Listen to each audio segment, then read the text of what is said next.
Okay, tambala na! At eto na sila, ang nag-iisang masugid na tagahanga ni Nicole Yala. Chris Chuper! Kasama ang nag-iisang die-hard fan ni Chris Chuper, Nicole Yala! Mula sa Mahiwagang Burnay, ang kwento.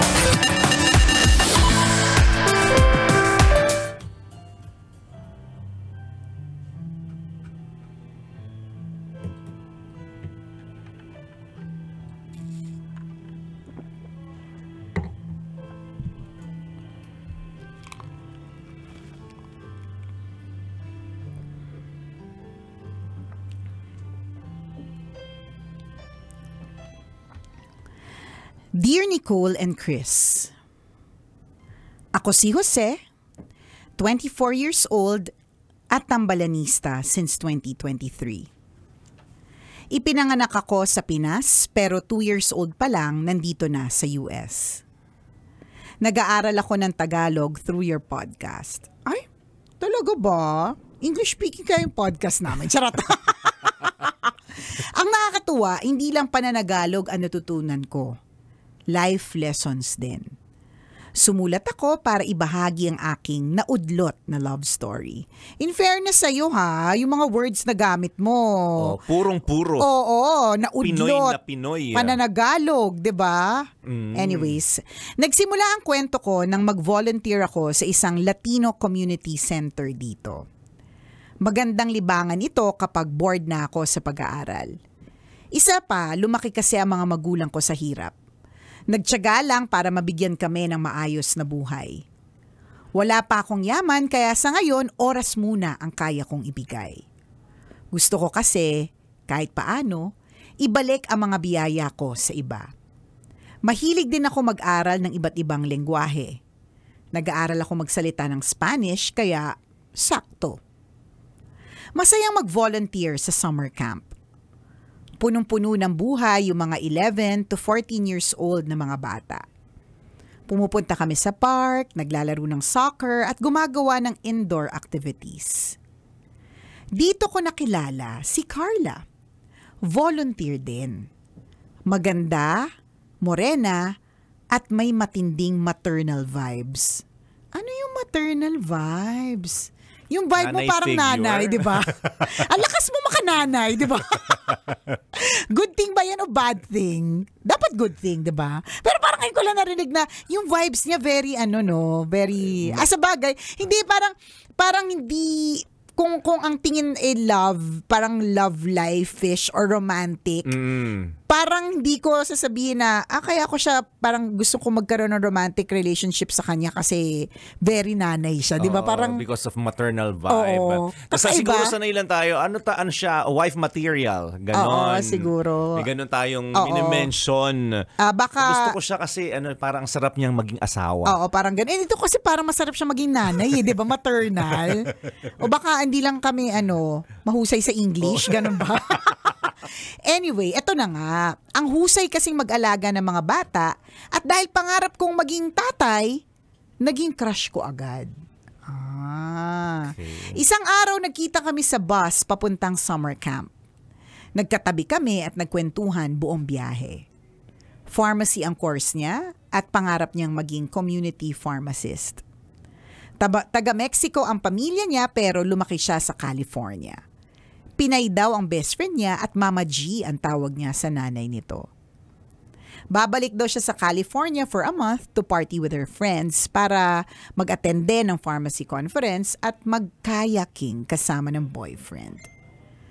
Nakaramdam ako ng manipis na kurot sa puso ko. May boyfriend pala. Huli kong nakita si Carla noong last day ng summer camp. Kasama ang 4 na batang babae, ginawa nilang beauty salon ng isang kwarto. Habang nag-aayos ng mga buhok at nagme-makeup, narinig ko na binabash ng mga girls ang boyfriend ni Carla. Hindi daw sila boto dito. Sabi naman ni Carla, emotionally immature ang boyfriend niya at kapag nag-aaway pa sila, makikipag-break na siya. Bago kami maghiwalay, niyakap ako ni Carla para magpaalam.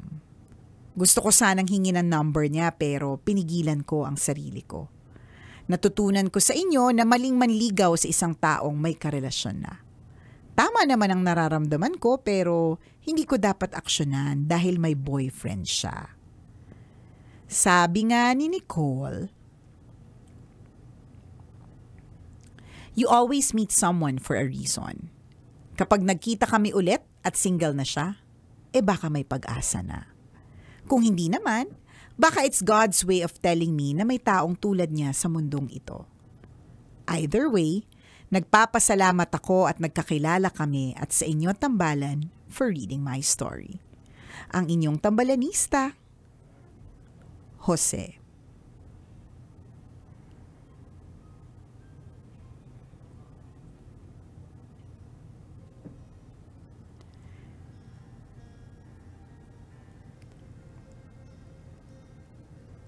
Si Kuya Grab Driver Moniboy Amoncio na nakatutok sa atin ngayon. Hello Kuya Moniboy Amoncio, Grab Driver. Sakay mo ang boss namin, ingatan mo yan. Yan po ang agamulak ng Manila Broadcasting Company. Yan. Nag-iisa lang po dito. Oo, at yan ang pinakamalakas mag-tip dito. Oh, yan. Pag kailangan makarating po siya ng safe dito, kung hindi po makukuha ni Nicole ang sweldo niya. Correct, di ba? So sa'yo Kuya Moniboy Amoncio, nakasalalay ang sweldo ko today. At pag pumunta ka dito kuya ha, mag-register ka para sa ating Love Knows No Boundaries promo. Kasi nag-umpisa na po tayo niyan kahapon. Grabe, ang daming nagki-claim. Yes. Tutok na tutok hanggang kanina no nag-announce si Uncle Dagol ng winner nag-claim din. At maya-maya. Nako, ang tabayanan nyo. Correct. Mag-a-announce kami ng pangalan ng isa na namang maswerteng super na mananalo ng libreng boundaries. Maya-maya lang. Mamaya lang yun. Ang tabayanan nyo. Bago yan, balikan muna natin si Jose. Ayan. Alam mo Jose, natutuwa ako sa sinabi mo na sa amin ka natuto ng pananagalog or nag-aaral ka or mas lalo mong pinagtitibay ang iyong pagtatagalog by listening to our podcast, 'di ba? So, thank you at shinare mo 'yan. Ibig sabihin, pwede na rin pala kaming sumideline na Filipino instructor. Sayang din ang income. Oo nga. Oo, 'di ba? Gusto mo mamaya Zoom link send na lang. Yan, tapos, ganyan. Magmura lang kami, $50. $50. Dollars tayo, partner. Dollar siya eh. $50 per minute. Yan, pwede na ba yun? Okay lang ba sa'yo?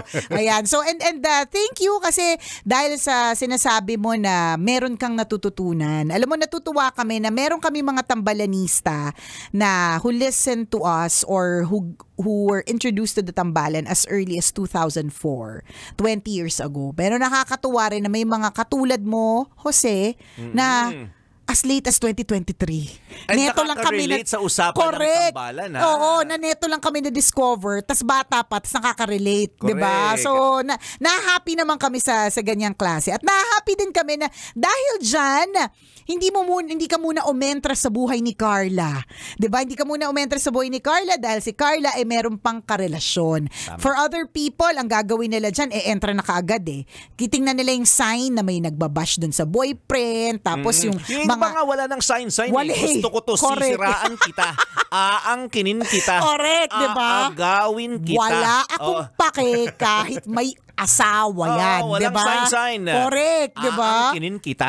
May ganon. Pero ikaw, hindi.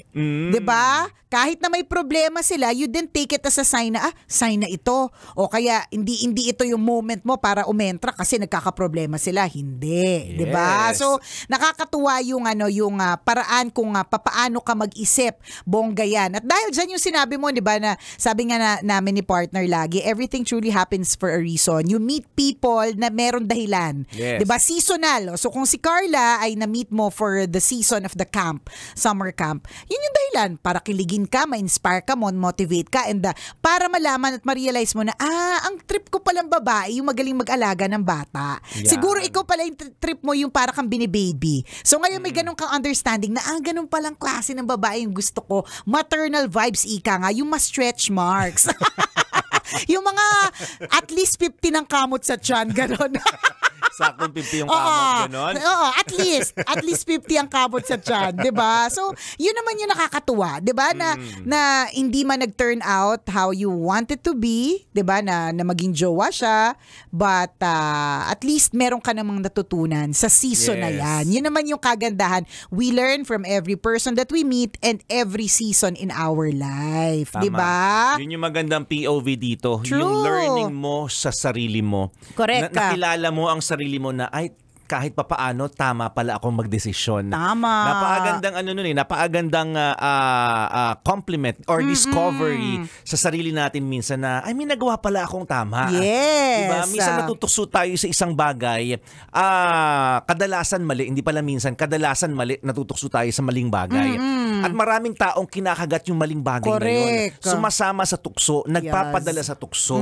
Diba nagiging marupok sabi nga. Pero ikaw, diba, nakaka-proud yun sa sarili na pag nalagpasan ko yung isang klase ng tukso o nalabanan ko yung tukso or nalayuan ko yung tukso. Yan. Tukso na itong nangyari sa'yo Pero nakagawa ka pa rin ng tamang desisyon. Correct. At hindi sirain ang kanilang relasyon. Diba? And alam mo, sa totoo lang, Jose, yung mga good deeds na ganyan will be rewarded in time. Diba? Yes. So, dadating din yung love life na hinahanap-hanap mo eventually kung sino man talaga yung taong para sa'yo. Diba? Dagdag ligtas points sa langit yung ginawa mong hindi ka umentra kasi alam mong in a relationship pa si Carla. Very good. Parinig to dun sa mga ibang, nako, in a relationship nga yung gusto nilang kemehin. Gumagawa ng paraan ngayon paano sisiraan yung relasyon ng iba.